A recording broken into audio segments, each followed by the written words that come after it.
Running around with y'all were done just at the state bridge.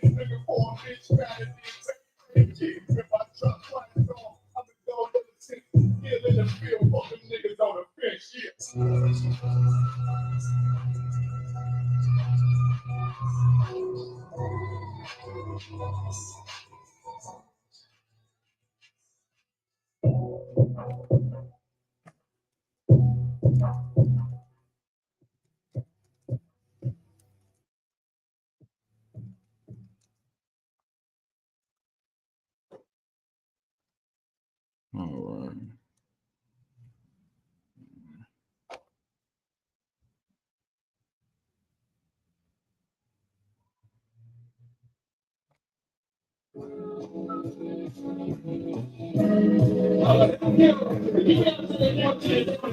The same thing to my people.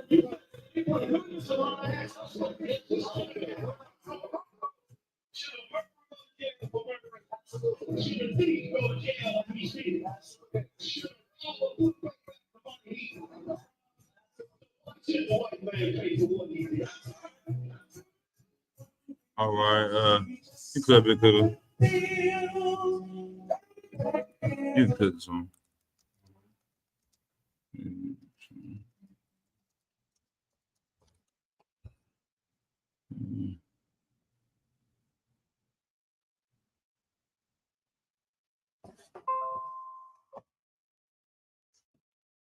Okay, let's see.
All right, let's go ahead and clap it up.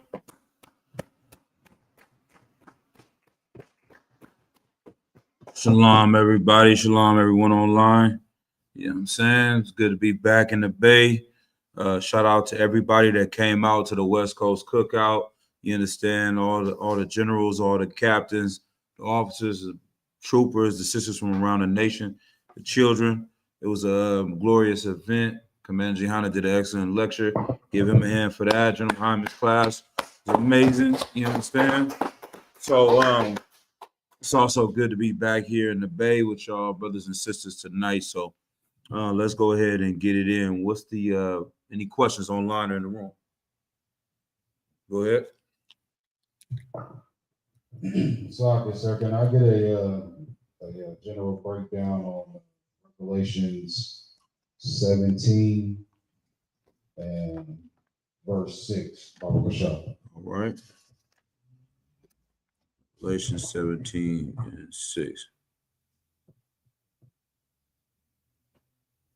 All right, let's go ahead and get it. This is the book of Revelations. Yeah. Didn't sound like that till you started reading. Yeah. This is the book of Revelations, chapter 17 and verse 6. Mm-hmm. And I saw the woman drunken with the blood of the saints, Right. and with the blood of the martyrs of Yahushua. Mm-hmm. And I saw her, and I wondered with a great admiration. Right. Just this verse? Just this verse. But Right. Let's go up. Let's go up. Go up 1, 2 verse. Go to verse 4. Verse 4.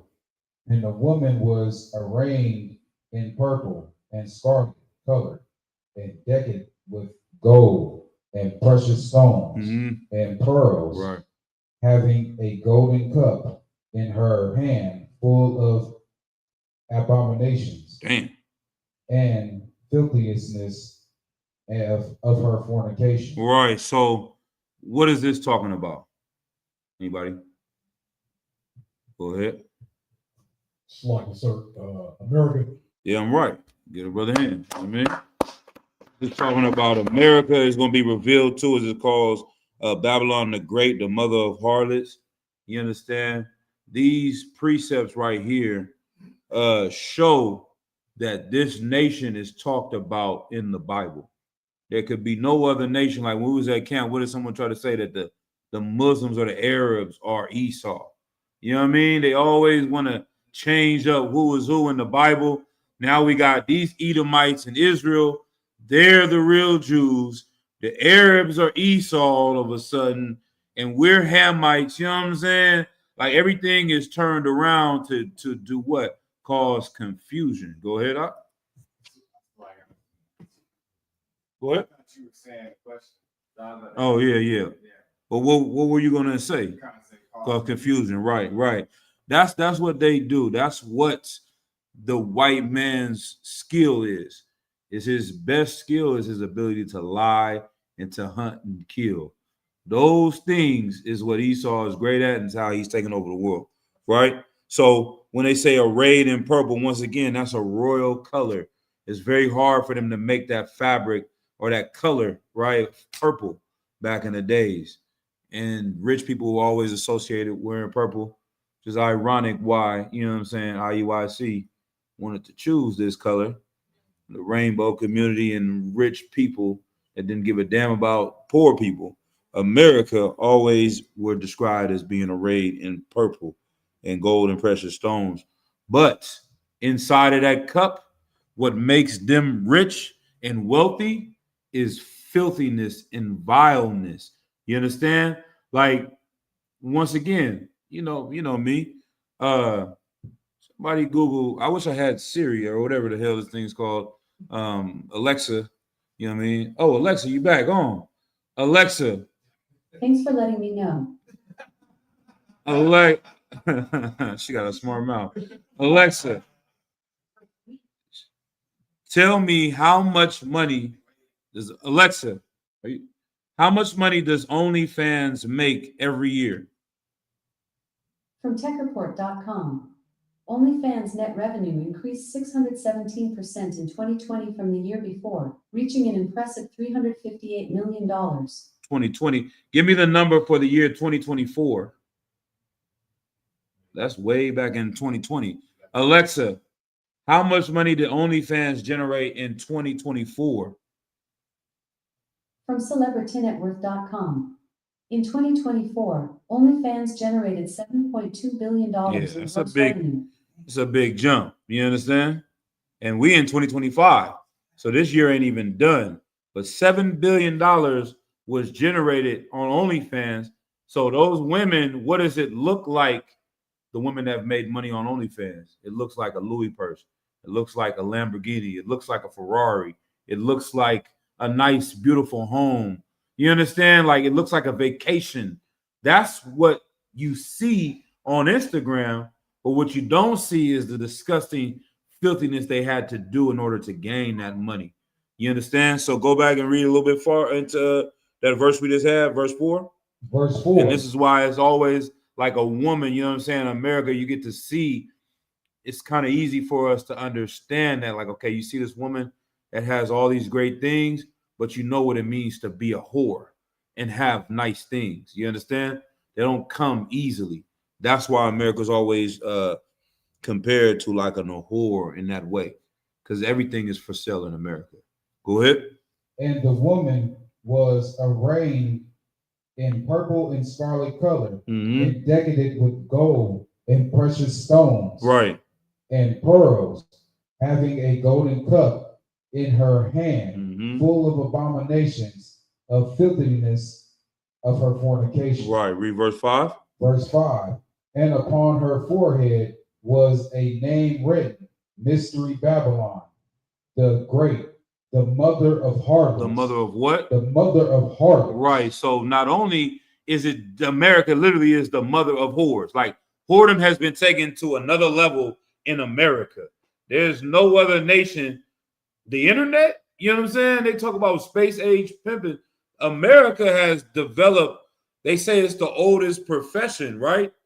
Can you imagine what it would be like if they had the internet 1,000, 2,000 years ago? Like there's so much evil going on the internet. We talking about it, even with the lecture, Commander Jane Hunter speaking about pornography, how many brothers are addicted to pornography, and even sisters getting into this. And it's on both ends. The women that are making the videos are addicted to the money they're making, and the people watching it are funding this and giving them money for being whores. They're promoting whoredom. It's snowball. Like 10, 20 years ago, a goddamn woman to get into porn was still a big jump for most women. Your average whore, even prostitutes were like, I'm not going to do porn. OnlyFans has made it just the norm now. You know what I mean? Like the average Instagram model online, it seems like they have an OnlyFans. They are porn stars. You know what I'm saying?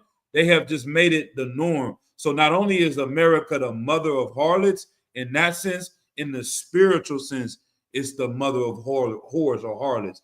You can be whatever religion you want to be. You can follow whatever you want. You can worship whatever you want. You can become your own God. You understand? You don't even know you in a religion in America. Half the time, people are in so many religions, they don't even know they're in a religion. The science field is a religion. It's a lot of beliefs. Some of it is based on facts. A lot of it is things you can't prove, and it's their own religion. What else is a religion? This the music industry, the movie industry. You understand? People worship these guys. What do they call the people that they look up to? Go ahead up. There you go. Get a brother hand. You understand? The TV show, American Idol. You understand? Like you're gonna worship these people. They say it even now, like it's normal. I thought Michael Jordan was like a god. You know what I'm saying? This person, Michael Jackson, is a god. They love to uplift everything else except the Most High God, except giving credit to the Lord. All right, read. The mother of harlots and abominations of the earth. Right, all the things that the Lord hates, abominations. This is the home of it. Keep reading. And I saw the woman drunken with the blood of the saints. Right, who wants to break that down? She got this cup. Go ahead. Salaki, sir. It's talking about how she kills the Israelites. Right. She sits up there. She like in the scriptures. I think it's Revelations 11. It Mhm. says like their dead body shall lie in the streets because Okay. they killed their, the saints, the Right. people, our people. Everything you saying is right. What's a little bit deeper than that? She's drunken with the blood of the saints. I'll give him you okay. Go ahead, Ashar. What So, is this? Is descriptive language? The Bible is dropping bars right now. What are they trying to touch at? Drunken with the blood of the saints. So like not just like the destruction of our people, but in a sense like in a sense like drunken with the confusion that it's putting on our people. Like Mhm. like almost as if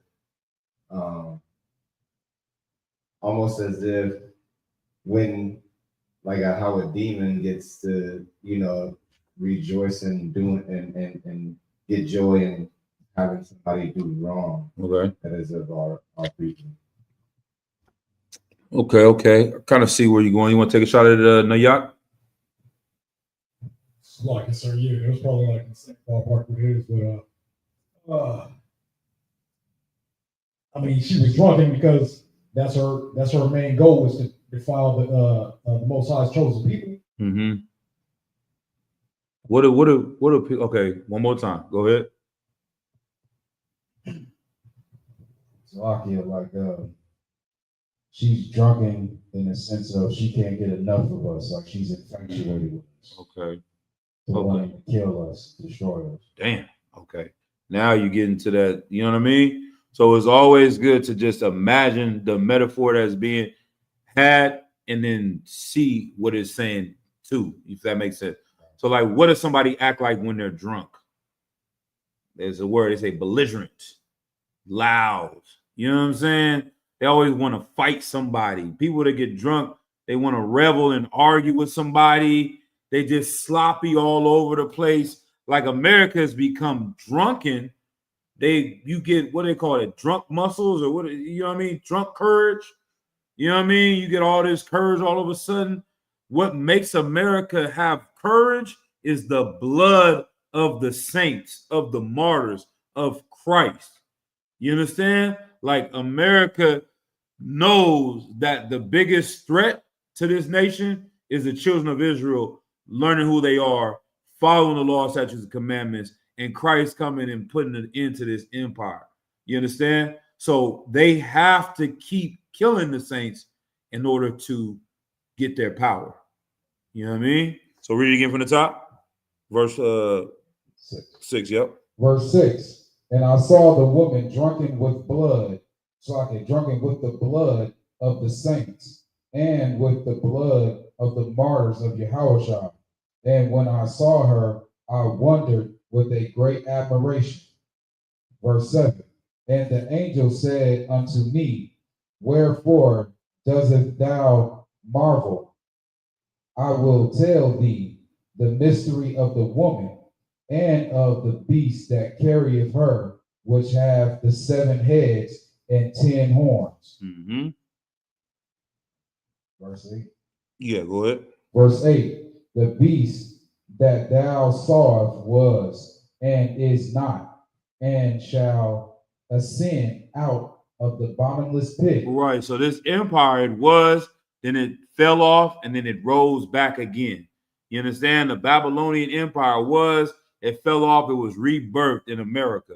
The Egyptian Empire, the Roman Empire, all these different nations that enslaved the children of Israel and grew to be great, powerful nations, they had a day where they ended, and then they rose up again and rebirthed in these times. You understand? America has perfected all of the information they took from those previous nations and has gotten to a point where nothing could stop this nation except the Lord. That's where we at in history. If it's not for the Lord, then no one could stop the things that they're doing. Right? Keep going. And go into perdition, and they that dwell on the earth shall wonder, whose name were not written in the book of life from the foundation of the world, when they behold the beast that was and is not, and yet is. Right, and you read further down, it explains the different mountains, the different governments, talks about the different kings, these different people that are in rulership, these different nations that come up out of this line and that try to, fight against the Lord's chosen, fight against Yahweh Shai Mashiach, but their time is at an end. You know what I mean? This is the times we live in at. Is there anything else on that? Or all right, Most High Christ. Any other questions? Go ahead. It's like it, sir. Can I get a breakdown on Isaiah 3 and 12? Mm-hmm. And the part is children are their oppressors. Right. That's a good one. Now, I just want to ask if the children, let's say, Mm-hmm. they're doing smash and grab. Is that Right. how they're oppressors? Well, Mhm. are oppressors by doing things like this. Right. La. Go ahead. Okay, you want to read? Mm-hmm. Yep. This is Isaiah, the book of Isaiah, chapter 3, verse 12. Mm-hmm. As for my people, Right. children are their oppressors, and women rule over them. Right. O my people, they which lead thee cause thee to err, and destroy the way of thy paths. Right. So as for my people, children are their oppressors. So I think I saw Nathaniel, he tried to break this down and use this as young black men as being the ones that are oppressing us. You said smash and grab, right? Those things that the YNs are doing and things of that nature. Who owns the 7-Eleven they smash and grab? It's like, sir, heathen. Exactly. All these businesses that they're going in and abusing, that's just one example. But they are doing things to our community, but they're not our oppressor. You understand? The children that are oppressors are the white man. You understand? Are these heathen nations. They're children because the way they act is childish. You understand? They shouldn't be over us. Give me Job chapter 30. Job chapter 30, verse 1. Let's see what we got.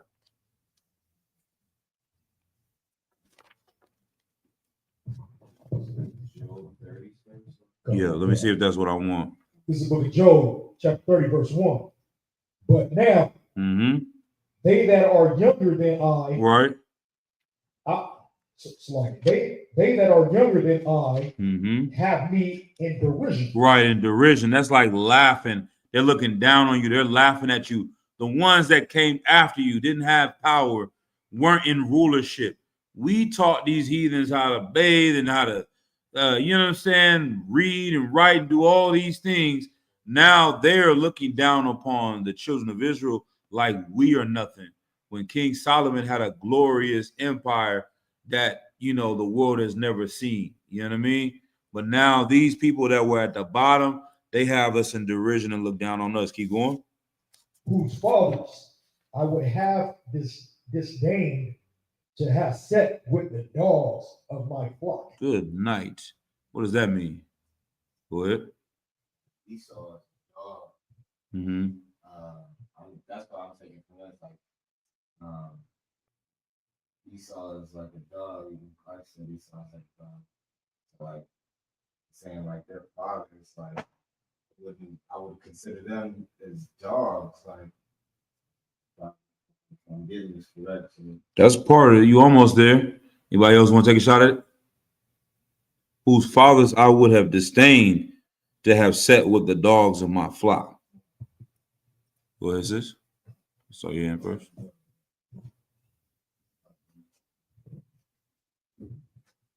So, okay, so Mhm. would it be that they weren't even good enough to even be able to sit with the children of Israel now they're willing to? Meaning in the aspect they were kind of spilled. Right. Yeah, this is the hand. You understand? And just to add on to it a little bit more, we wouldn't even let their fathers watch our dogs. Now, can you imagine the children of these people are in rulership over us? Like your oppressor is like a child. They'll eat anything. You understand? You got to tell your kid, don't put that in your mouth. Don't. You got a little baby, they're going to crawl around everything they see. If it's a bug, if it's a tire, it doesn't matter what you got. That's why they say sometimes you know what almost everything tastes like, because when you were a baby, you put everything in your mouth. It was a book, it was this, it was that. The oppressor is childlike like that. They're going to make a show and go eat every abominable animal on planet Earth just for fun. Like I saw this earlier today in Wisconsin. They have a goddamn thing they do every year where they eat raw ground beef on a sandwich with onions. Any of y'all seen that? You seen that? Yeah, they call it the cannibal meal or something like that. They just get a straight raw patty. You know me, I was at the grill at the barbecue. I'm making hamburgers. The sister's coming up. Yeah, I don't want no red in mine. You know what I mean? We don't like that. Like the first time I saw that, I was tripped out. I went to a burger restaurant. They had it like medium. I understand steaks, but hamburgers? God damn. You know what I mean? They doing it medium well, medium. I didn't even know you could do that. You know what I mean? I'm like, I feel like I'm straight for the hood. I'm with my cousin. They, a little bit more cultured than me. I get my burger. I'm like taking this back. Like, hey, y'all didn't cook my goddamn burger. You know what I'm saying? They eating it raw. They didn't put it on fire at all, Akim. Just straight raw ground beef and just enjoying it. You know what I mean? They're childish. They want to bungee jump. Ain't no nigga ever invented bungee jumping. We might have tried to do it with them and be like them, but what black man or the Hispanic man just thought and look at a bridge and is like, you know what? I want to jump off of that motherfucker. I feel like dying today, but I don't want to die today. Let me try and almost go to the Hillary. Will you marry? Y'all know that? Y'all too young for that. You ain't seen that on Fresh Prince. This dude was trying to marry. They sitting there watching it. He just kept going. Boom. That's not what we that's not our culture. They're childlike. They want to do things that we don't. The whole TV show Jackass is another example. Like the brother said, he slingshotted in a porta potty. You know what I mean? That's childish. So go back to Isaiah 3:12. You know what I mean? These are the type of people. They're just a really disgusting people. We all know these things. They dig in their nose, they dig in their butt. They little white kids everywhere you go. You see a little white kid just digging in their ass. You know what I'm saying? We try to tell your kids early on, like, do not do that. If you gotta go clean yourself or do that in private. White kids just can't. I don't know what the hell they got going on over there. But a little white kid is always in their ass. Salakia. Go ahead and read. God. This is book of Isaiah, chapter 3, verse 12. Mm-hmm. As for my people, Right. children are their oppressors. Not the young niggas stealing from 7-Eleven. That's not the reason why the ghetto is the way it is. Even the cats that's doing the killing and gang banging, the robbing of little old ladies, that is not the real oppression that we're facing. This is when those cats like Charlie Kirk, they come out and they always talk about crime is in the black community. There's so much crime, 50% of crime. Who the hell is defining crime?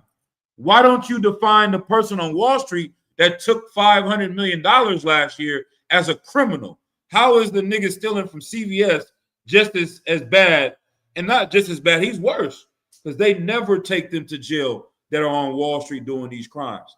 That is where the oppression is coming from. That's why the brother is in CVS stealing.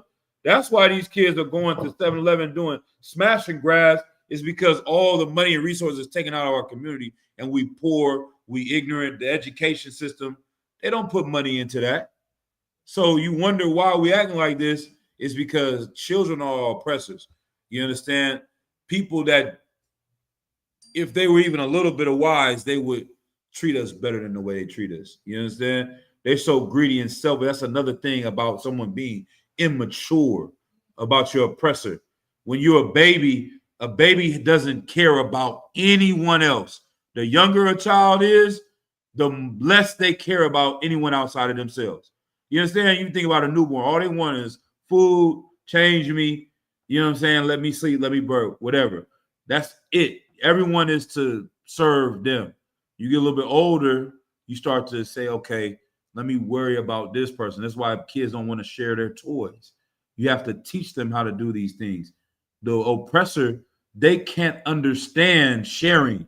They can't understand having brotherhood for other people. They're so greedy and selfish, like a little child. You understand? And the only one that's going to put them in their place is going to be the Most High God. I saw someone's hand up. Slocky, sir. And then they have the audacity to sit up there and say, go get a job. Right.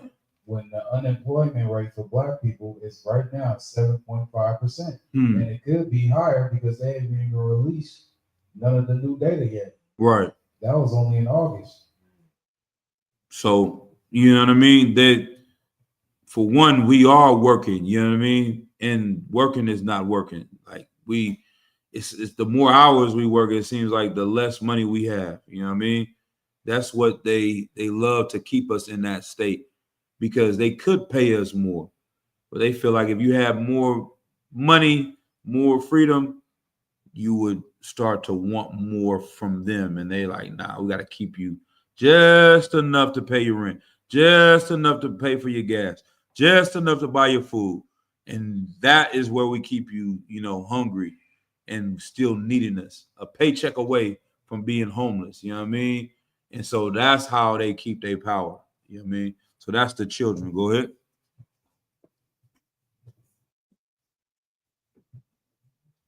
Like I said, is that kind of referring to why they emphasize on the DEI hire Mm-hmm. and trying to basically take away jobs from our people? Essentially, was because of that to try to keep us on a leash. For sure. Like I say, the white women benefited from DEI more than any other group. You know what I mean? This whole DEI thing is a myth in itself. They weren't giving us the jobs. As a matter of fact, they had a sister come out. I saw an article say that she made an AI profile and had the same information and went out and applied for these jobs. And let me see, I got the number that it said. I took a screenshot of it. You know what I mean? So this is another thing too, where they keep telling us, why do we keep talking about race? Why do we keep talking about the white man? It doesn't make sense. We are at a better place in society. We don't need to keep dwelling on those things. That's what they tell us. That's what they're going to tell you at camp. You understand? Let me see if I got this one. Where is this? Let me see if it comes up. Not that one. Not that one. So here it goes right here. It says, let me see, I got 2 pages of this. So Aaliyah Jones, a 26-year-old digital storyteller from Washington, D.C., became known for a bold undercover experiment she ran on LinkedIn.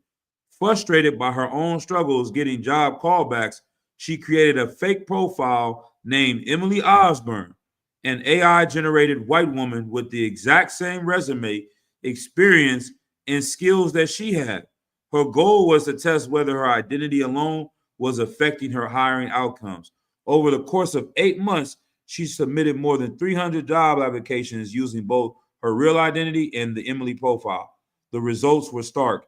Emily, the white presenting profile, received interview invitations 57.9% of the time, while Jones' own profile saw just 8.9%. God damn, not even 10%. She did 100, 9 people were gonna call her back. If Emily did 100, damn near 60 people is calling Emily back. Don't let Emily get in the actual interview. Emily is blowing rod and getting 100% of these jobs. Salakia, you understand? She's getting paid more, and the sisters don't understand why. You know what I mean? Like this, I'm gonna keep reading. In terms of engagement, Emily was far less likely to be ghosted. Her response rate was 31% versus 15% for Jones. These numbers suggest that simply changing the perceived race of the applicant triggered significantly more recruiter interest and positive engagement, even with identical credentials. So now, how are they going to tell us there is no reason we should be talking about white people when clearly they have become covert? That's the thing. Like, you have to study what they're doing, in order to see it because they're hiding it. Back when they had a no Negroes here, no Mexican sign, you could see the oppression. When they were lynching people daily, you could see the oppression. They said, we got to go underground with our racism. We got to hide it and cover it up. You damn near have to have a certain level of education to even understand what the hell they're doing because they're so skilled in oppressing us at this point. So that's our job as priests and prophets of the Lord, is to go and find out what they're doing now, unmask these things, and figure out how to explain it to our people in a way that they can understand it. Because they had another one in the Bay Area. It's supposed to be liberal capital of the world. They were trying to sell a home, I think, in Marin, and they were getting these low ball prices. The sisters know what I'm talking about. They put the pictures on the wall as white people. They started saying appraising the home 30% higher.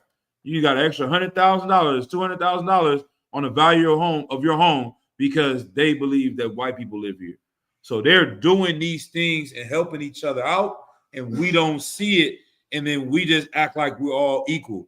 So imagine this sister that had graduated from college and got her degree, and then it was just so evil in itself too, where they got our sisters linking up with these white women and going with this feminist movement. You thinking that it's women being oppressed together when it's white against black once again. You understand? The black man is not trying to keep black women out of jobs. The white man is. But online, the whole narrative is us against each other. We are the problem with each other. When in reality, that woman that you think is your friend is taking your jobs and using your DEI. And you understand? And going to the school, they had a tape of a white woman calling a little cat monkey and for a happy birthday song. You know, but I digress. Salakia, where we at with it? I'm going down the damn rabbit hole. Salakia. And women, You know what I mean? Salakia. And women rule over them. Man, that's deep too. That's another thing. They love to put women over us. You know what I mean? That's a part of reversing the roles of men and women. The Willie Lynch paper goes into that real deep. But yeah, that's it for that. All right. No sweat. Any other questions? All right, let's go ahead and get into tonight's topic. The name of the class is Obedience is Not a Small Thing. Let's go to got a few definitions. Let's go to Exodus chapter 11 and verse 7.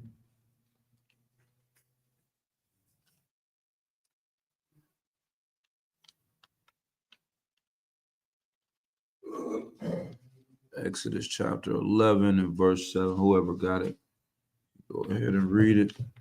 Come. It's the book of Exodus, chapter 11, verse 7. Mm-hmm. But against any of the children of Israel shall not a dog move his tongue against man or beast, that ye may know how the Lord doth put a difference between the Egyptians and Israel. Right. The Lord put a difference between the children of Israel and the Egyptians. And how he was able to do it is a few things. So I got a few words we're going to define real quick. Society. I'm just going to read it for time's sake. I got it in my notes. Society, a community of people in a particular country having shared customs, laws, and organization. Right? Another word in part of that is custom. A traditional, widely accepted way of behaving or doing something specific to a particular society, a tradition or a way of life. And then the last word is civilized or civilization, a stage of human social and cultural development and organization that is considered most advanced. So a society is a community of people that have shared customs, laws, and way of life. In order for the children of Israel to have our own society, we need to have our own laws. We need to be separate from the Egyptians. We need to be separate from the Philistines. We need to be separate from the Assyrians. You understand? The Babylonians, all these different nations, the Greeks, the Persians. In order for us to have our own customs and be civilized, we have to have our own law, statutes, and commandments. Read that verse again. Oh my God. Verse 7.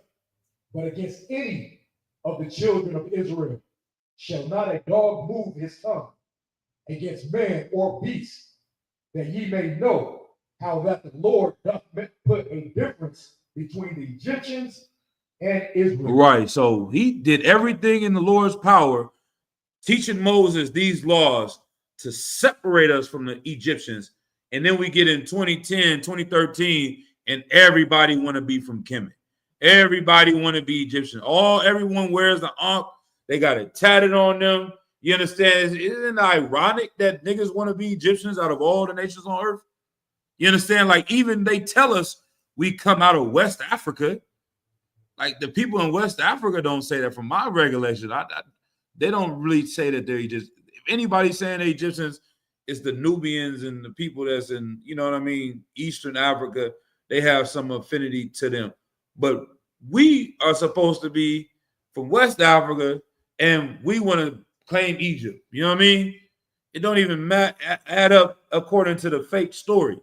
Like, we so far removed from it, but we see the greatness in their buildings, and we see the greatness in their history, and we say that we are them. The Lord wanted to sever us from them. Drop that and give me Exodus chapter. Matter of fact, let me get Leviticus chapter 18, verse 3.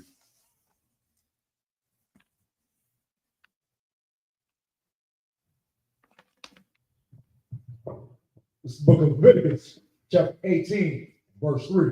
Mm-hmm. After the doings of the land of Egypt, Right. wherein ye dwelt, shall ye not do. And after the doings of the land of Canaan, whither I bring you, shall ye not do. Neither shall ye walk in their ordinances. Right. So the Lord is this is the book of the law, Leviticus. These are the laws that was given to us. He's telling us the things that they did in Egypt, we should not do. So when you're reading the laws, the majority of these laws are counter what was going on in Egypt. When they say a man shall not wear with a man as mankind, that's an abomination. That's because the Egyptians were doing that. When it says you shouldn't round the corners of your beard and get a shape up, is because the Egyptians were doing that. When it says a brother shouldn't sleep with his sister, that's because the Egyptians were doing that.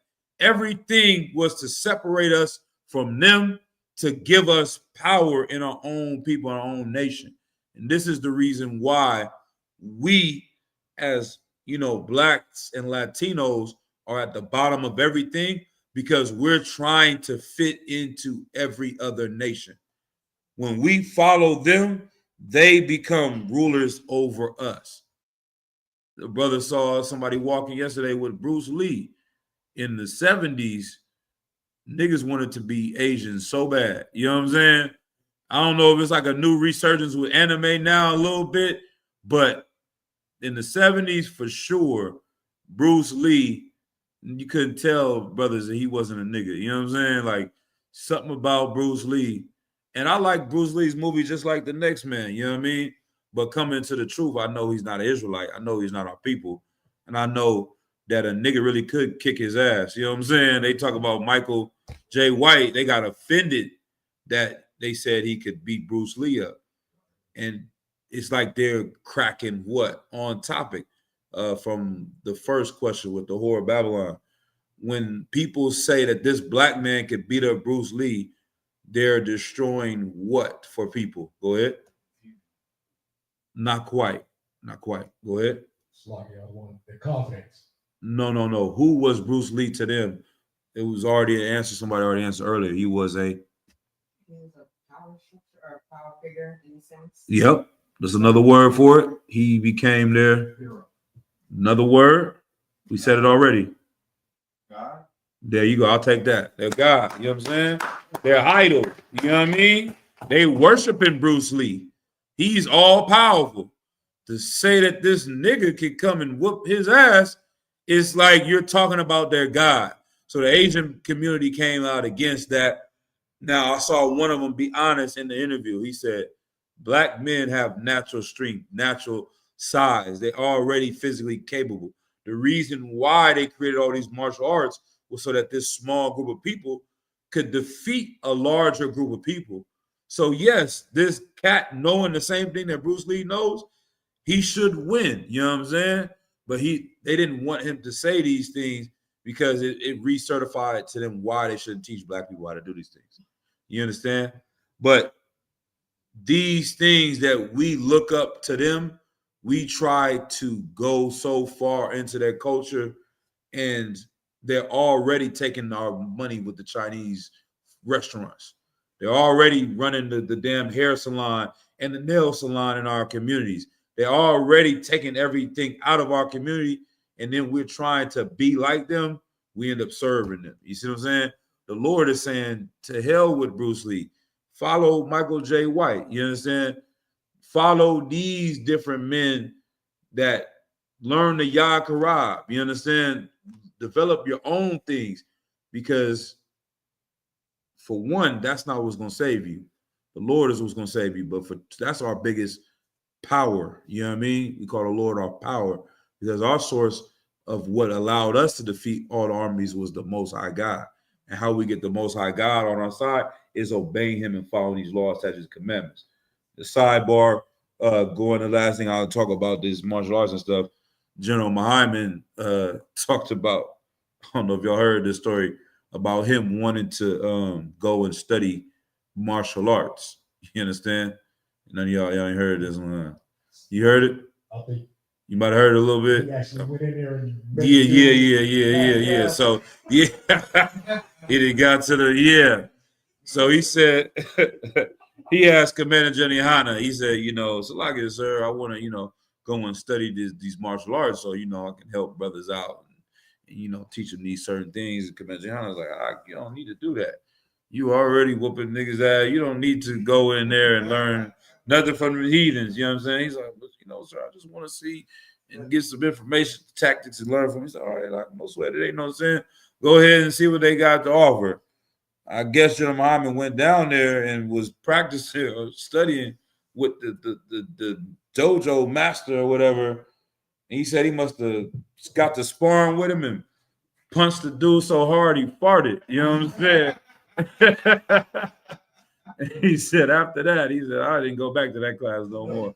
You know what I'm saying? Like, I don't know. I just be sitting out some of these dojos. I be looking, I be watching, and I'm like seeing these little white guys in there. Like, I was at the gym too. The white dude, he was just on the thing. He just was, you could tell he was taking them classes and doing the little kicks. I'm like, man, I'll kick his ass. You know what I mean? Like, all this damn training don't mean a goddamn thing. I will throw him across this room. You understand? But we think that there's something to gain being like these other people because of their money and their power. This is why we look up to them. Not realizing it's a vicious cycle. The reason why we don't got no money and power, because we keep trying to be like them. You know what I'm saying? So the Lord has given us the answers, and this is building up our own society, making ourselves civilized amongst these other nations with these laws. All right, give me Deuteronomy 7:6. You think about the movie 300, right? They had all these different people come up to fight them, and everyone had their own different character, style. You know what I mean?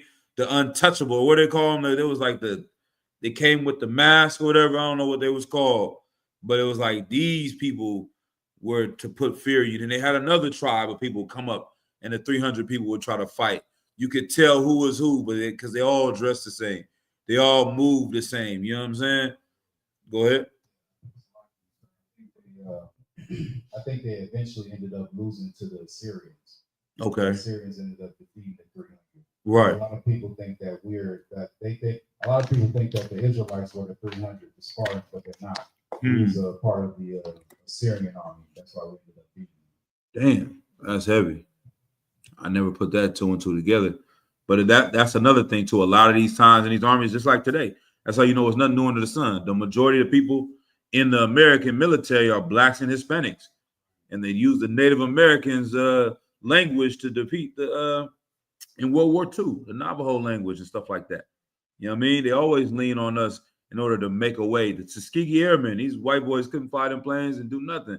They put a couple cats in there. They did not want flying them planes and was going out there and giving them Germans hell. Go ahead, Nayak.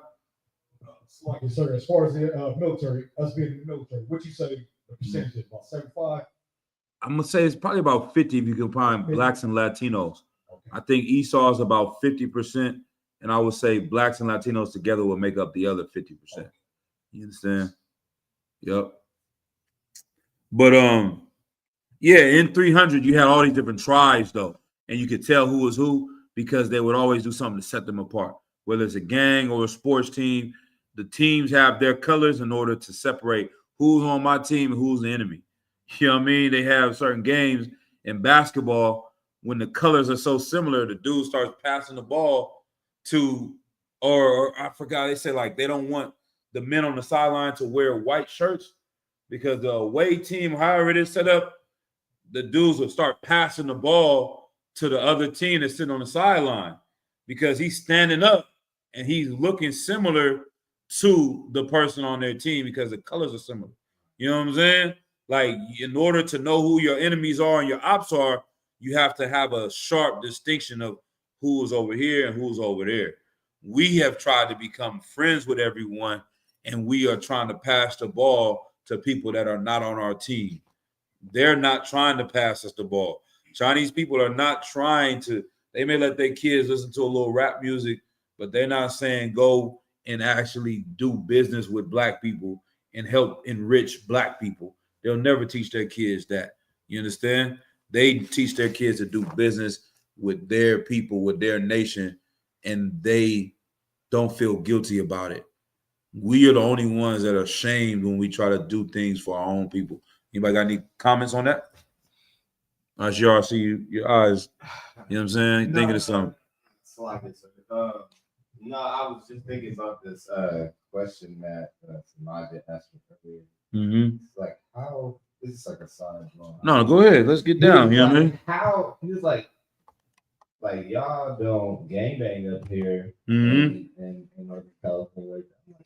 I'm not gonna lie, like in the past couple of years, like people gangbang up here when you really think about it. Right. Like even in Oakland, like there's new gangs. Like they've been around, but I mean they're like mostly new. They're not as old as the Blood and the Crips. Right. You just said like the color distinction, Blood and Crips, Mm-hmm. red and blues, opposite colors, to know who you're talking with or who you know what I mean? Mm-hmm. He's like, y'all don't wear colors. Like we do. I'm like, yeah, they gang banging out here. Does not wear colors. He's like, so how do they know Right. who their ops are? Right. I'm like, how don't you think? Now I'm thinking about it, like these niggas is damn near family for real. That's how they really know. Like Stubby and Kenny, that's how they really know who their ops are, because like shit, They're so close. mostly like Instagram, like you know this nigga, he got seen him in the picture, the Instagram picture, or like you know what I mean? Because they're not banging colors. You know what I'm saying? Like these niggas are damn near cousins for real. So is that saying because it's more of a smaller scale thing? Because I think as the thing would grow, it would be hard to keep up with that. Right. And they would eventually have to start doing some things that separate more. It has grown over these years. It has grown a lot. Mm-hmm. So for the most part, it is a smaller scale thing, but because they're mimicking gangbanging from like Southern California, Mm-hmm. these distinctions are still not being made. So everything is happening through either you don't know or everything is happening through social media. Like that's the only thing that you're getting. You know what I mean? Or you're just family. You know, dude. Damn. It's like literally your family. It's literally your cousin. You're literally killing your cousin. Damn. I just thought. Yeah, most I ain't cry. There's something to that. What you're saying. I want to try to unravel and unpack that a little bit and how this applies to what is going on with our nation and their nation. Like it's very easy for us to get into a deep hatred of our own family. You know what I mean? But it's and this is the reason why we're able to do that and love and forgive these other nations. For one, we know the image of white Jesus. You understand? I always say it all the time. If Jesus is God, if the white man is your God, then the devil has to be the black man. You know what I'm saying? You have to have some level of hatred for the people around you that are closest to you to love and forgive the people that have done all the evil things to you. You only have so much of a love meter in your body. You only have so much of a forgiveness meter in you. You know what I mean? And you're giving all of your love and forgiveness to these heathens. So now when your cousin does something, this is all you can see. Like I said, when I was in LA, I seen it. I'm like, man, it was a cat with a hat from Fody's, and we not too far from, you know what I'm saying, South Central. He's Edomite running all through South Central. Nobody's pressing him. Nobody, they always talk about the checking in when you go to LA. That this cat got to check in, that person got to check in. Edomites don't never have to check in. You know what I mean? And why is that? Because it's once again, it's too complicated to even understand what the hell they're doing to you.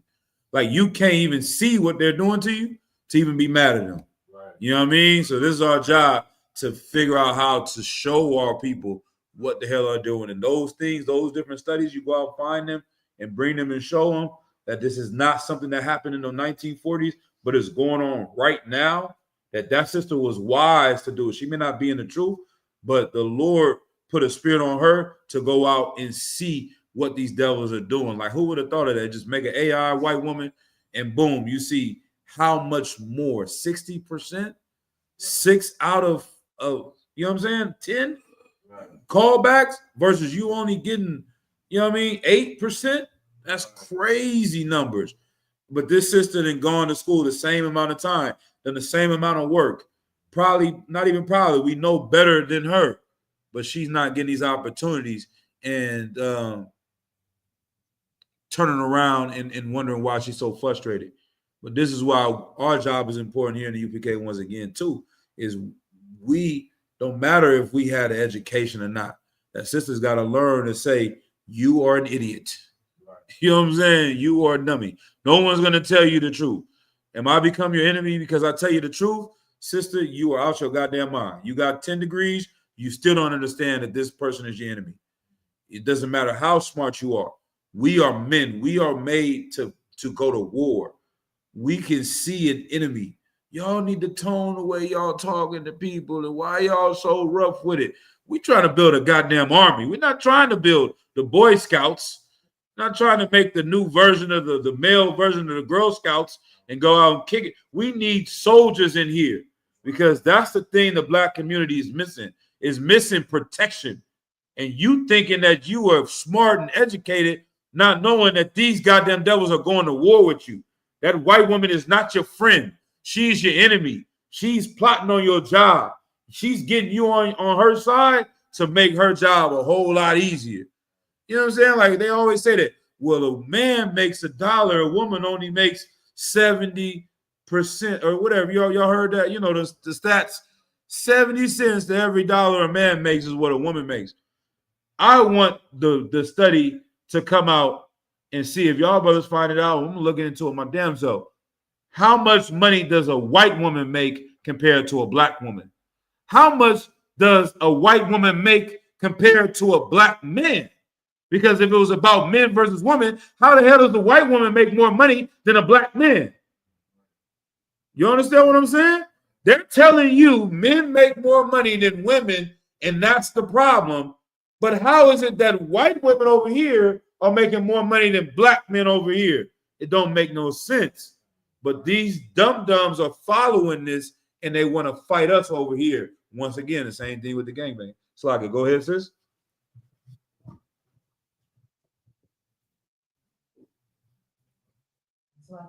So I did research on this because I looked into this in 2022 because I had a coworker who was a Escorite, and he was really into the red pill manosphere. Right. And this came up about $1.70 a dollar. Right. And he was like, that statistic is not true because women don't advocate for themselves. And I was like, I was talking with what if it's not necessarily gender, it's race?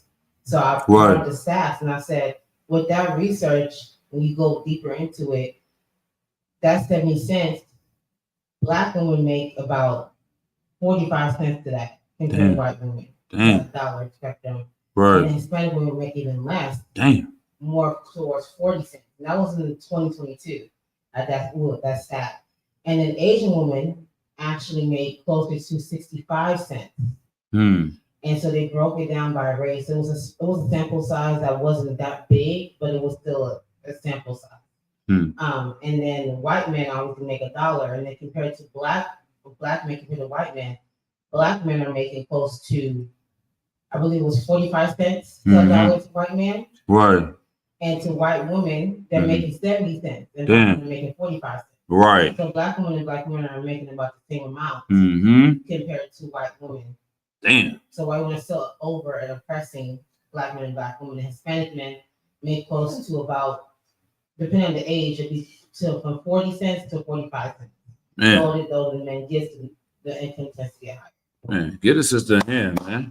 Them is the numbers that I was looking for, man. Most High in Christ, like, and that's where you see that we are on the same team and they're on another team. And that's why we say it's like chess. This is a chess game. You don't use the white pieces to beat the other side.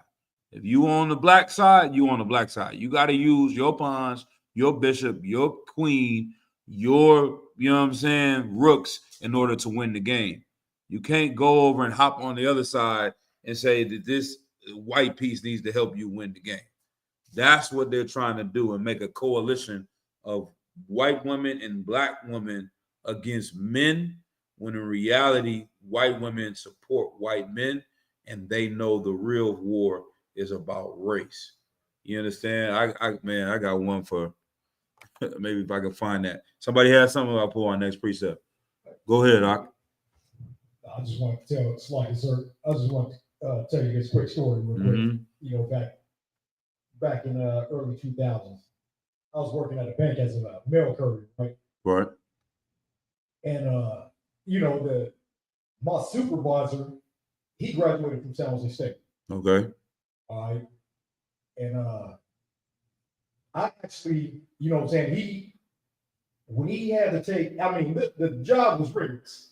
You know what I'm saying? We had to actually take care of 3 buildings at this time. It was like it was a private bank. And so he started taking vacation. You know, he'd take like a week or two, what have you. You know what I'm saying? So I have to run the whole thing by myself. Right. It's not a one-man job. You know, it isn't. But I was able to do that shit by myself. You know what I'm saying? I'm doing everything. I mean, like I said, he has a degree. Right. Graduated Southern State. Right. I'm doing my thing, right? So I come up, you know what I'm saying? They call me in the office, you know, for a raise and stuff like that. What do you call that? Evaluation or something like that, or what? Damn. It's when, you know, when they talk to you about your performance. Right. Okay. Your raise, what have Right. you. You know what I'm saying? But they offered me 25 cents. And I was like, damn. Right. Come on, man. Right. Doing the same thing this cat's doing. Damn, You know what I'm man. saying? 25 cents. Slapped me in my face. Man. And then not only that, you know, like they eventually they let me go. Well, he said they let you go too? Yeah. He disrespected us. He didn't take, he's ungrateful. So eventually they let me go like about 3 years there. Like, Man. I was there for a minute. Okay. And so, you know, the cat was like, No, it is funny. It is funny how evil these people are. I hear Shakat in my head. I hate the white man is the So, you know, devil. he was like, yeah, so what's your address? We see your last paycheck, whatever. You know, so I told him my address and shit. He was like, yeah, there's no, you don't have a number on there, like an apartment number. Right. You know what I'm saying? Like, I live it up. we know what you pay. We pay you. You shouldn't be in our. Yeah. You know what I'm saying? I'm like, damn, this cat That's really vicious. Right. Yeah, but yeah.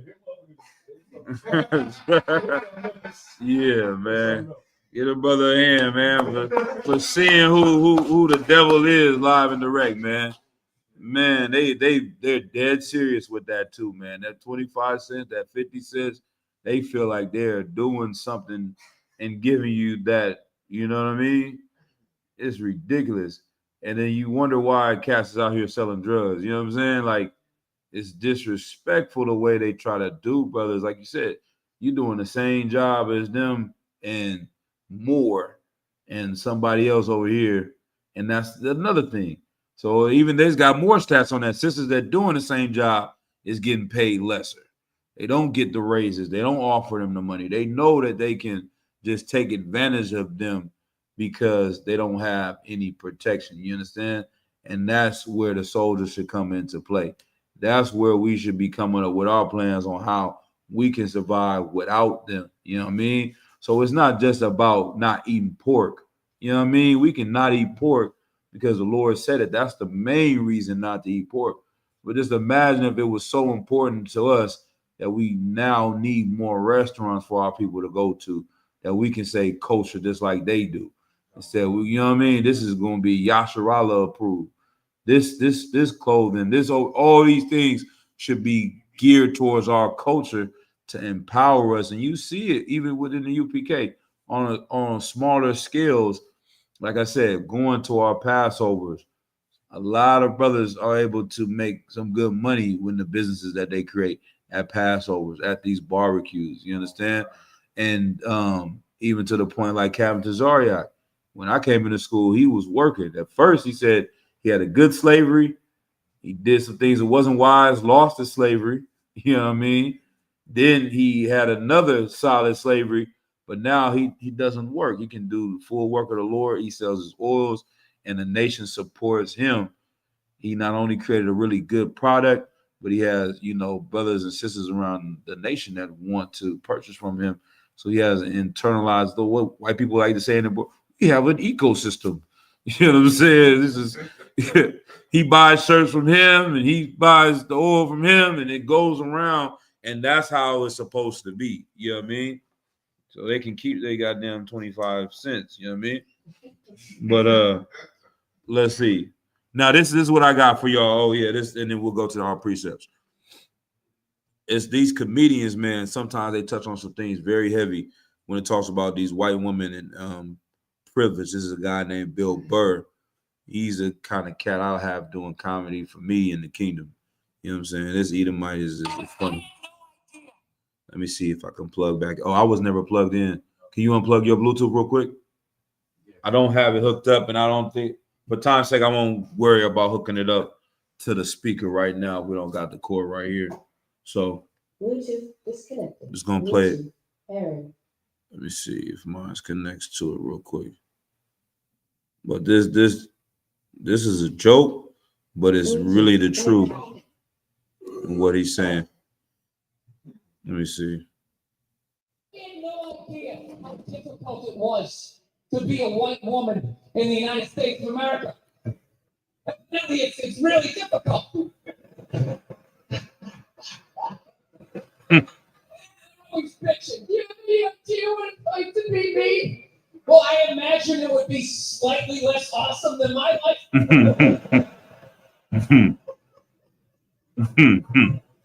What happened to you? We don't know. Did they not chill your rosé? You know? Was the trolley not running down at the mall? What happened? No, it's unreal. I'm really fucking annoyed how white women have the fucking balls to throw my white privilege in my face. You know? So to separate themselves from these white males with their white male privilege. It's like, bitch, you're sitting in a jacuzzi with me. Good night. Yeah. But you're fucking whining. Good night. You know what I mean? That's a bar right there. He said, "Bitch, you sitting in the jacuzzi with me complaining about white men and how we have destroyed your life, and you are living an amazing life compared to everybody else." He said, "It's just a little bit less than me. I'm making $1. You making 75 cents. You know what I'm saying?" He's like, "I'm holding it together. I went out there and killed all these niggas. I lynched them. I should make 25 cents more. You know what I'm saying? I put these cats in chains. We made the bombs. We go out and shoot the guns. Give me that 25 cents. But I'm going to break bread with you because you're the next piece that's important for me to keep this thing rolling. You know what I'm saying? But don't act like you're going through what these niggas are going through. Don't sit here and tell me that you're suffering when what, they didn't chill the rosé, they messed up your macchiato at Starbucks while you drive off to the suburbs. You get that slave money just like I get that slave money. You understand? You go to these colleges just like I go to these colleges. You getting everything that I get, and you want to make it seem like I'm the enemy. You know what I mean? So our sisters shouldn't fall for that. You know what I mean? But Salakia. Let's go to my next precept. Let's get where we at. I think we're in Leviticus 20 and 26. Slakia, sir. Go ahead. You said Deuteronomy 7 and 6. Oh, yeah. Let's go to that one first. Let me turn. This is the book of Deuteronomy, chapter 7, verse 6. Mm-hmm. For thou art a holy people unto the Lord thy God. Right. The Lord thy God hath chosen thee Right. to be a special people Hmm. unto himself above all people that are upon the face of the earth. Right. These precepts, we hear them over and over and over again. We drill these precepts, man, because there's so much weight and heaviness in these few words. You understand? These things are the milk precepts that give us the mindset to unlock and see what's really going on. We are a holy people, a separate people. When we not separate people, you know me, I always flip it. You know what I mean? You're going to find that General Hyman is really good at that.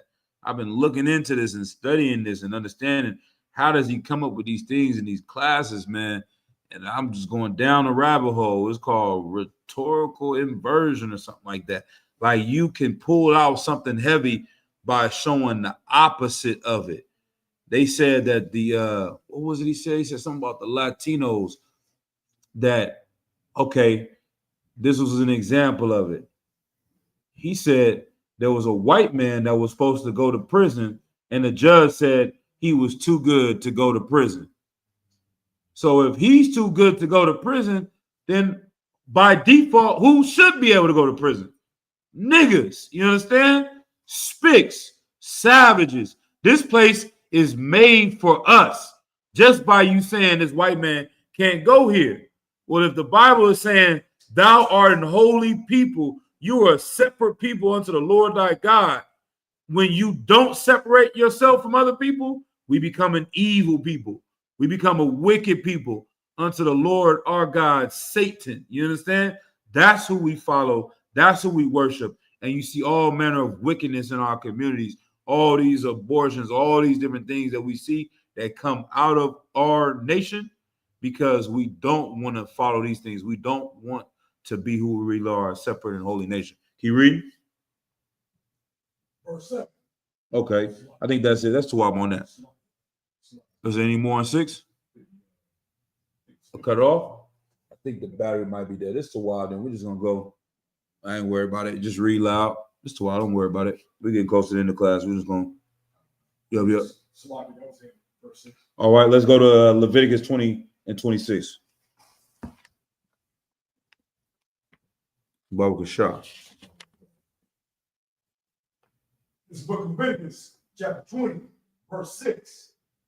And the soul that turneth after. Leviticus 20 and 26. Oh, slut. That's what? Leviticus 20. This is the book of Leviticus, chapter 20, verse 26. Mm-hmm. And ye shall be holy unto me. He shall be what? Shall be holy unto He me. shall be Quadash. He shall be separate. Read. For I, Lord, am holy. Right. The Lord is holy. The Lord is separate. These are the things that we want to remember when we doing day-to-day life. You know what I'm saying? We can always be better. We always can grow. I got to examine myself and the things that I'm doing. Like, am I carrying myself like a priest? Am I carrying myself like someone that's an Israelite indeed? You understand? Like, we are to be like the Lord. The Lord is holy. He's separate. You can't just reach out and grab the Lord. You just can't do whatever you want with the Most High. You understand? We should be like that. These heathens just can't look at a black man like, oh, I can be. No, you can't. You know what I'm saying? These heathens shouldn't be able to look at us like we're beneath them. They should look up to us like we're better than them. You understand? And we should carry ourselves like that as priests and prophets and brothers and sisters in the school. You understand? Doing things that are different than everyone else and really living these things. We've had too much time of trying to hear what the Lord wants from us. We got to become doers of what the Lord wants from us. That's what we need. We got too much of that in the Christian church. Go ahead, read. And have severed you from Ooh, other people, damn. and you shall be mine. Right. Alexa, what is the definition of severed? As a verb, separate is usually defined as Not to separate. keep apart or Okay. divide, as by an intervening Alexa. verb or Stop. Alexa, what is the definition of severed? You have to talk like severed is a form of the verb sever, which is usually defined as to separate, apart from the whole, as by cutting or the like. For more, ask me to give you more definitions for sever. Give me more. Alexa, give me more. She don't listen anyway. Once again, sever though. I like the part when it talks about cutting. Usually when you see different definitions, it goes into that form of like cutting. When you sever something, you severed his arm off. The Lord cut us off from these other nations. Somebody raise their hand? I thought I saw somebody say, okay. You know what I mean? He severed us from these other nations. Anything else on that, Akia? All right. That no, read that part from severed again and have severed. And have severed you from other people, that ye should be mine. Right. And that's the important part. Cutting us off, separating us from them, allows us to be the Lord's. You know what I mean? So it's power in that. So we gotta obey that. So if the law separates from us from other people, what happens when you disobey the law? You know what I mean? I think I answered this already. You join to these other nations. You know what I mean? That's what happens when you don't want to be separate. Give me 1 Samuel 15-22. 1 Samuel 15-22.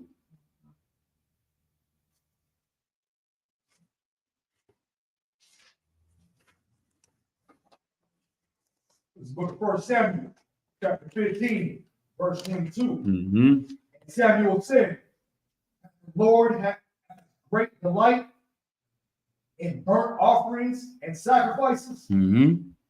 as in obeying the voice of the Lord. Damn.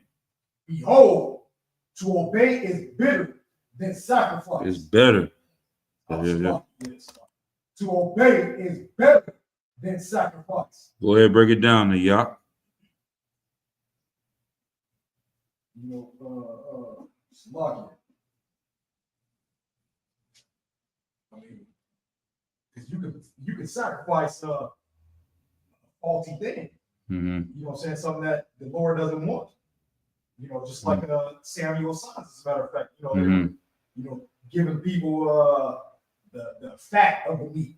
You know what I'm saying? They were like, they were taking the good. Right. You do the same thing with the Lord. You can offer the Lord, you know, fat and not the good. You know what I'm saying? So it's better. It is better to be, you know, it is better to obey than to sacrifice something that, you know, the Lord doesn't want. You close. Go ahead. Like I said, I thought that was better. Okay, we're not gonna get into that part. Okay, like, Nah. I think that's we'll go to those actual laws at another time to get to that specific analogy, but that's not quite what this means. So like you said, for me, to add on to what Nayat is saying, like I think what I'm taking from this is you could bring these sin offerings and sacrifice them to the Lord all the time and just keep sinning, like Right. like it's better just to obey and than just to be bringing all these sin offerings all the time as like a sorry Right. to the Lord. Damn right. Most of them right. That's the answer right there. That's a perfect breakdown. That's what's being said here. Like you got to look at these sacrifices were just like a ticket, a speeding ticket. You understand? When if America was a real righteous and just nation, when you drive in your car and they care about your life, they want you to slow down so you don't die going 150 miles down the damn freeway. So they say here is a fine that's going to hit your pocket so you don't do it again. And then if you do it again, they're going to increase the fine until you be like, you know what, I'm not going to speed anymore. And they're going to have saved your life is the purpose of that. They know if you don't get a ticket, you're going to have your baby in the car seat, not even buckled down, baby flying out the window. You understand? They want you to care about that baby's life and put the baby in the car seat so the baby can live. So they're not giving you the ticket. But in America, we know they take advantage of that and they do want to make money. They can give a damn about you dying on the freeway. They've turned it into an industry to make money. But the spirit behind it was to save your life. That's the same thing. The Lord said, I want your best bullock, not because he really cares about the bull. He doesn't need the actual blood of the bull. It's better to obey than to sacrifice. It's better for you to just not sin than having to need to bring this bull to show apology for the sin. You know what I'm saying? It's another precept, I think it's in Psalms 50 or 55, where it talks about that would the Lord delight in the blood? Like, does he need to eat the blood of these animals? The Lord doesn't need those things. The sacrifices are not for you. What he wants you to sacrifice or what he wants you to give up is a humble and contrite spirit. I'm paraphrasing it horribly, so I'm just going to pull it up real quick. I think Psalm 55 or 50. Let me get it real quick. If I were hungry, Psalm 50. Somebody pull Psalms 50 in verse 12. This book of Psalms, chapter 50, verse 12 and verse 12. Mm-hmm. If I were hungry, I would not tell thee, for the world is mine, and the fullness thereof. Right. So, like, the Lord always likens us to children. So imagine you got a child that don't obey, right? And you tell them, I'll give you allowance every week. And if you don't do this, you don't do your homework, you don't clean up, then I'm taking $5 out of your allowance. You understand? I'm taking $10 off your allowance, etc. Right? The Lord is saying, if I were hungry, I wouldn't tell thee. Like, that's some real black parent type stuff. Like, nigga, you think I can pay these bills with your funky $5? You see what I'm saying? You think these lights gonna stay on with your $10? You think I really want to take this money from you? You think I get something out of it? No. You know what I mean? Keep reading. Verse 13. Will I eat the flesh of bulls or drink the blood of goats? Right. What am I gonna do? I'm gonna eat the Pop-Tarts. I don't even like Pop-Tarts. Like, I'm stopping you from getting these little snacks. I'm grown. I don't even care about the things that you care about. I don't survive off of those things. That's not why I'm asking you to give them to me. Read. Verse 14. Offer unto God thanksgiving and pay thy vows unto the Most High. Right. 15. Hold on. Let me see. That's a part of it. I want to see the one where it says a contrite spirit as well. Let me see if I can find that one. If it's not right here, let me see. Blah, blah, blah. Okay, let's go for time's sake. I'm gonna look it up right here. Contrite spirit.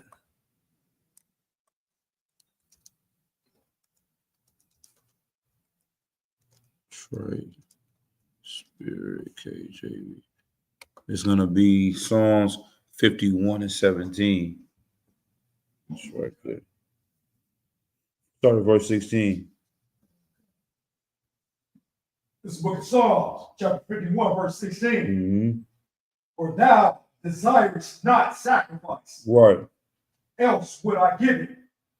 Thou delightest not in burnt offering. Right. The Lord doesn't desire your sacrifice. He doesn't want you to give these lambs once again and these burnt offerings and these things. He wants you to stop sinning. You know what I mean? The taxing on you is to inspire you to say, you know what? I don't want to lose my bull next year, so I'm just not going to do this thing that's unlawful. Read. Verse 17.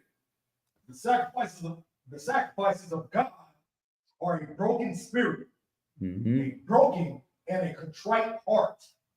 And God, oh God, thou wilt not despise. Right, like contrite means to be apologetic.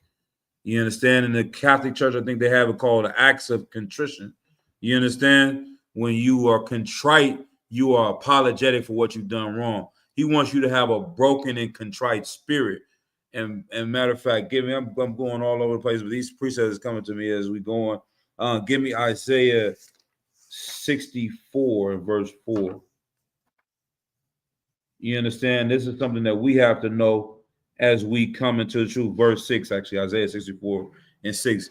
As we come into the truth, you don't want to feel guilty for the things that you've done in the world. You were born again. You will become a new person, but you also don't want to be puffed up. It can happen very quickly. Brothers and sisters coming to truth for 3 months. You ain't ate pork in 3 months. All of a sudden, every nigga in Harlem got to die and burn in hell. You understand? Like, you know what I'm saying? A nigga smoking weed is like a goddamn plague on the planet Earth. You understand? You act like this nigga is the evilest and wickedest nigga on planet Earth because you stopped smoking weed 3 months ago. You know what I'm saying? When you smoked for 25 years straight. Now you didn't quit, you holier than now. You know what I'm saying? Like, you don't want to forget the things that we've done in order to help our people and fuel the fire of what you need. You understand? This verse is very important right here. Like he said, a broken heart, a contrite spirit, that you see the evil that you've done, you know you don't deserve a second chance. Now you genuinely apologetic and you know you got to work and pay that debt off that Christ gave with his life. Go ahead and read. This book of Isaiah, chapter 64, verse 6. Mm-hmm. But we are all as unclean and slut. Mm-hmm. But we are all as an unclean thing, and all our righteousness are as filthy rags. Right, and that rag is like that woman. They used to say a woman on her rag, a filthy rag. She using this towel during her cycle. All your righteousness, everything you ever done great, all your camps, your classes, all that means nothing. You understand? It's like a filthy rag. It's you're trying to clean up something that was already destroyed. You understand? You seen how white towels get, you know what I mean? If it's bloody, you can wash it and be technically clean, you know what I mean? Like, but the stain is still there. You know what I mean? It never fully goes away. In that essence, in that sense, these precepts are used to humble us and have a broken heart that you know what I'm saying? That all these things that I've done things worthy of death already. So for me to have life, this debt isn't paid off. You know what I mean? I'm still here to continue on this walk and do this work. You know what I mean? Keep reading. And we all do fade as a leaf, and our iniquities, like the wind, have taken us away. Right. So if you get puffed up and you think that you are this great because you in the truth now and everyone else is just evil as hell, then you will get taken away in your sin and your iniquities as well. And Satan will creep up on you like a thief in the night and have you with 7 more demons than you did initially. You understand? So that's what we want to, remain humble and see all our righteousness as a filthy rag. All right. But I think that's it. We at 9 o'clock. Exodus 19. Give me Exodus 19 and 5. Isaiah.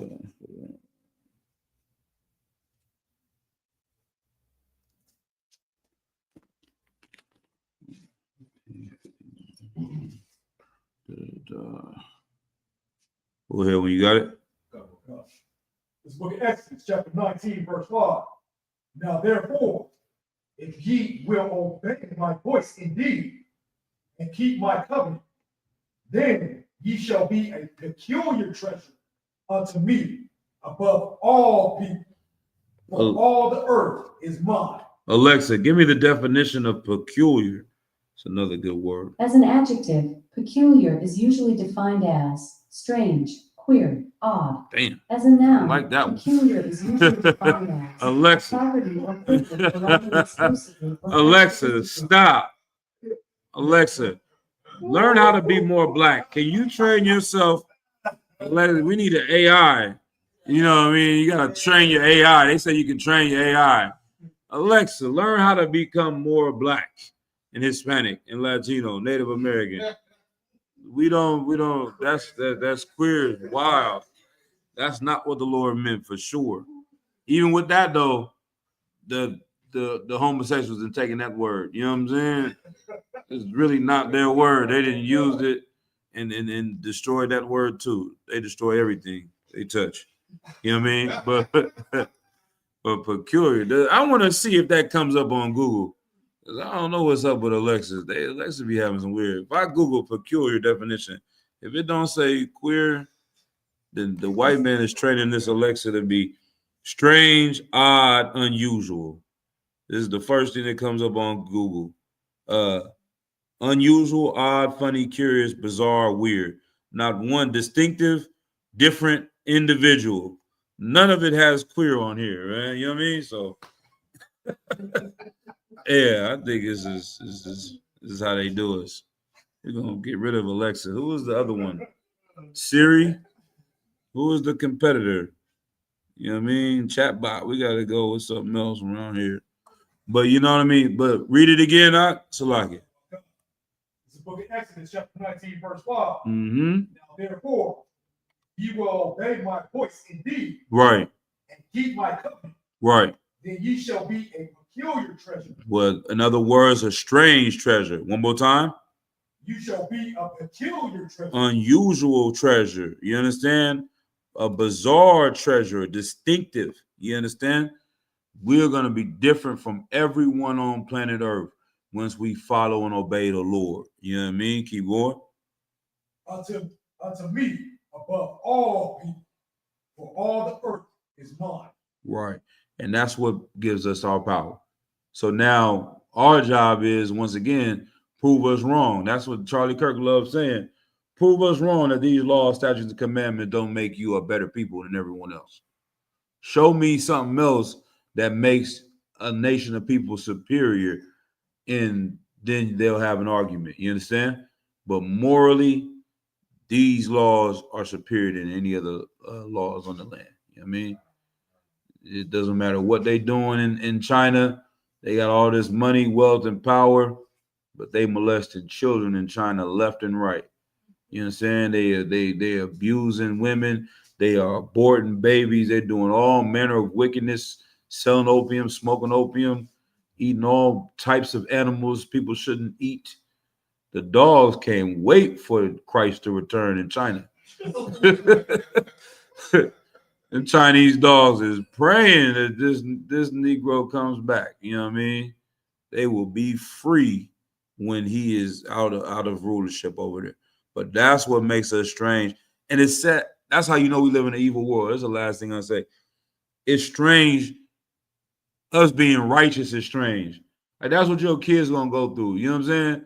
They stay in the truth. They go to high school. You don't smoke weed. You not trying to sleep with this girl. You not watching porn. That's gonna be strange. You're a weirdo. You don't celebrate Halloween with all these ghouls and goblins.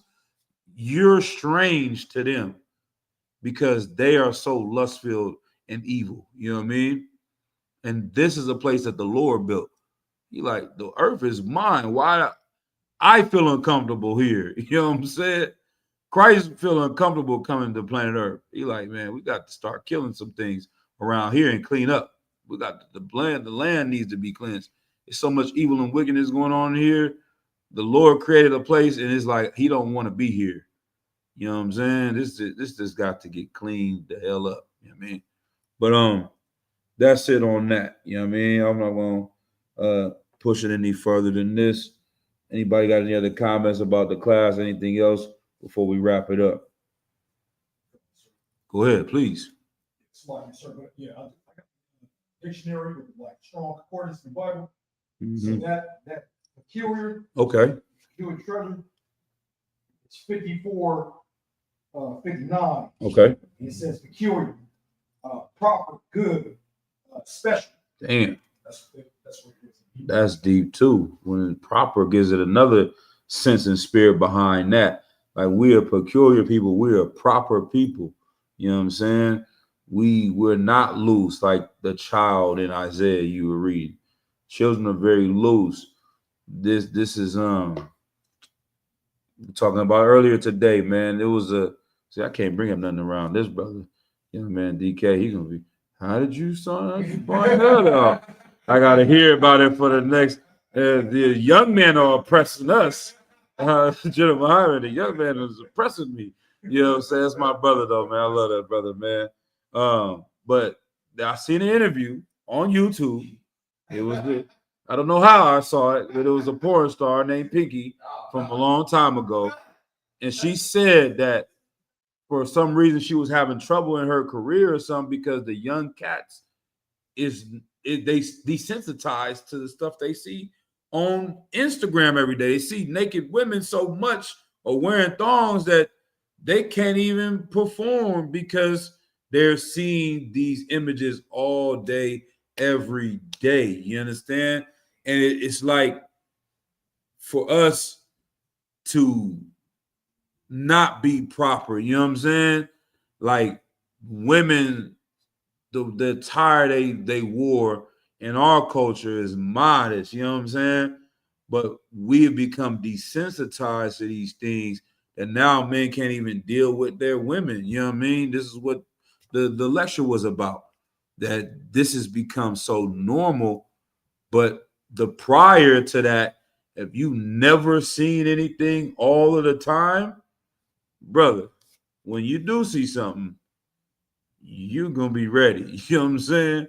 It's lock it. But that's coming from the wisdom of the Lord, like being a peculiar people. You know what I mean? And people don't even see how weird the world has become, how queer it has become. That's the normal now. You know what I mean? It shouldn't be that way. You know what I mean? But Salakia. But that's it. All right, go ahead up. You calling Captain Kwame on me? Sorry, this is the third class. He brought up a porn star, sir.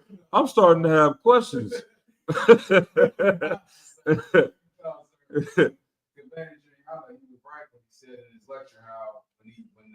See those pictures, it's to generate dopamine. Right.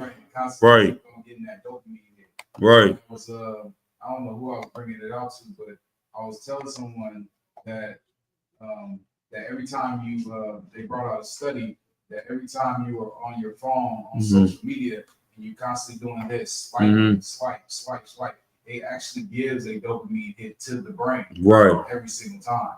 And the more that dopamine hit gets, it starts to signals to the brain that it's getting too much aroused. Damn.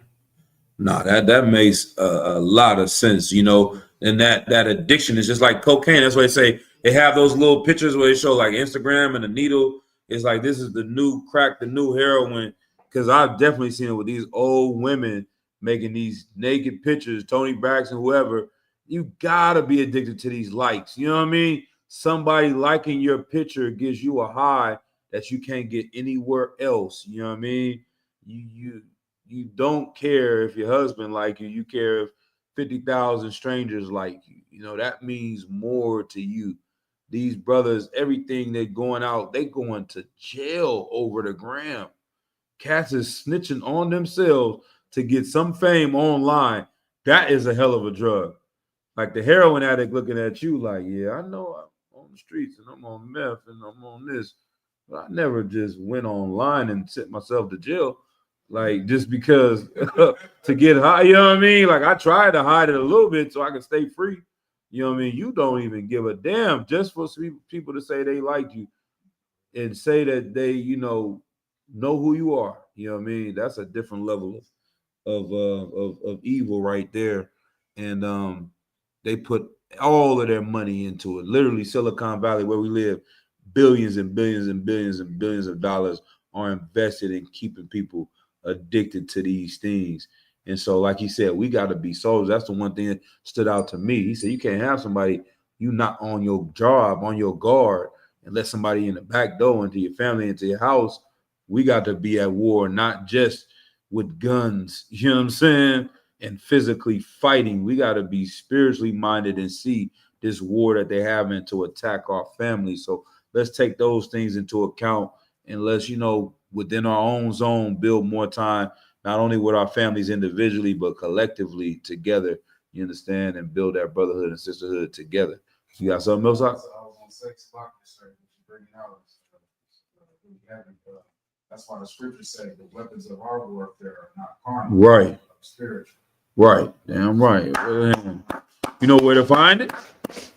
Off, no, just off your head. If not, you ain't gonna look at. I think I'm gonna go Ephesians 10 or Ephesians 5. I'm gonna say Ephesians 6 and 1. Might be Ephesians 6. Let me see, test myself. Ephesians 10, Ephesians 6, or Ephesians 5. One of them. So like it. Let's see, Ephesians. Somebody can look it up.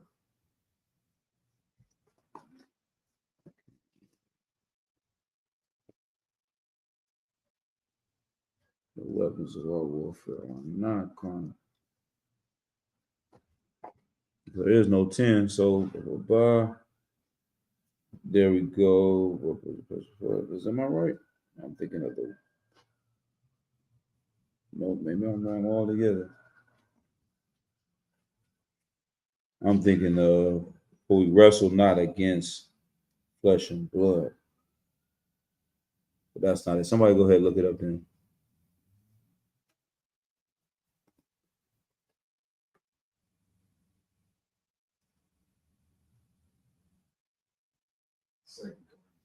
Second Corinthians 10. 10 verse 4. Okay. Go ahead and read it. This is the book of 2 Corinthians, chapter 10 and verse 4. Mm-hmm. For the weapons of our warfare are not carnal. Are not what? Are not carnal. The weapons of our warfare. Life is about war. That's what we grew up coming into truth saying. Life is about war. Go to war with everything. Don't cower out at anything. That's not One West. Sisters go to war with everything. Whatever it is that you fighting, that you know Satan wants you to be doing, you fight against that. You know what I'm saying? You don't cower at it. You address it and go ahead at it. We so goddamn one way. We want to fight everything. Captain Mashak said that his school in D.C., they came to pick up the trash. They went past our school and didn't pick up our trash. He said he ran down the street, caught the trash man.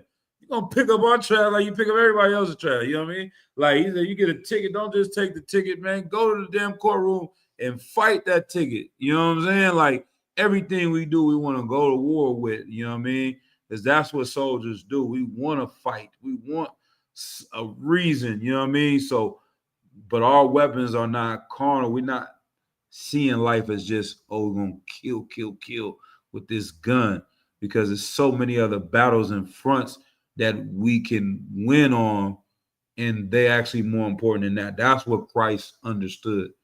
Him being a revolutionary, he understood. And like I said, the Chinese know it today. All the Arabs, everyone knows it. There's so many levels of war that are not just straight guns and violence. There's more wars than violence. And I could go down the list, but I'm just, for time's sake, off the top of my head. You got cyber war. They fighting on the internet. You understand? They got economic warfare. They fighting with their money. Cultural warfare. They fighting with the culture. There's so many different other fronts that China is kicking America's ass in these warfare, and we just keep thinking we're gonna see 1 million Chinese people walk over the mountains and come kill us. And they getting destroyed with this opium war. They sending fentanyl left and right. You understand? So with us, we could go to war here in the UPK right against America lawfully. We can do things against this nation that, they are hurting with. You may not see it the same way they're doing covert things to destroy us. When we do these things, they feel like they took a loss. You understand?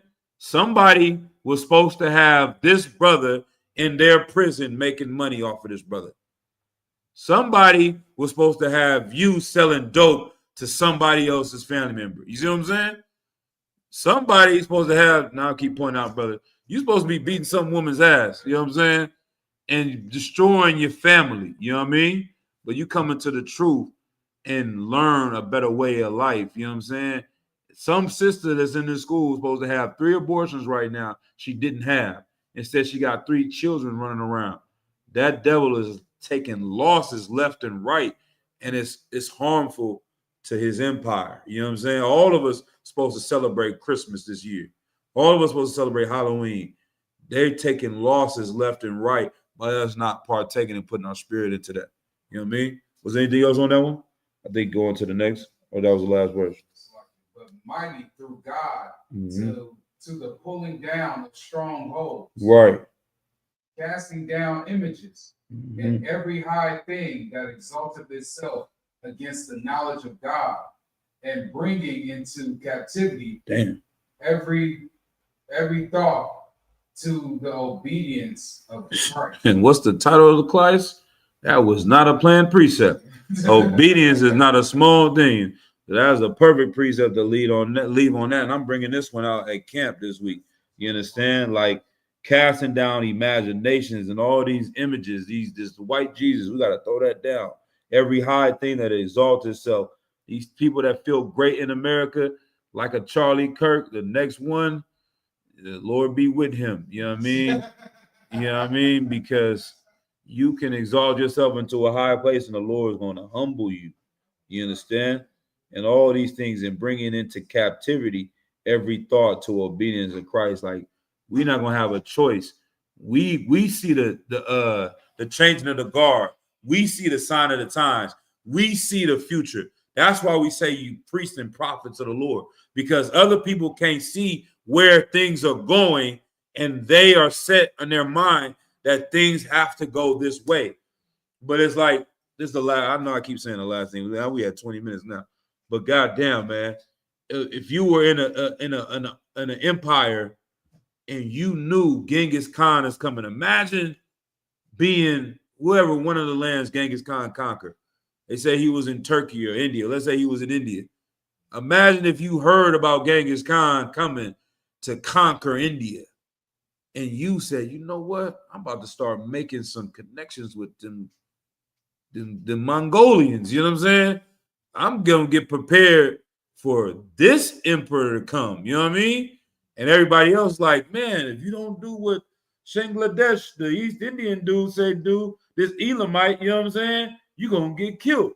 And if you don't obey what he said, then you're gonna go to prison. If you don't obey what our king Mahatma Gandhi is telling us to do, and you're in trouble. Like, nigga, to hell with that.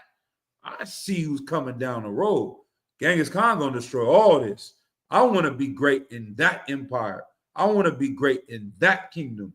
I'm not worried about this kingdom. That's what priests and prophets are doing. That's what the brothers in ISUBK are doing. We don't give a damn about being great in this kingdom. We see these people are going to be brought down to captivity. They're going to be forced to obey our king. So why not do it now?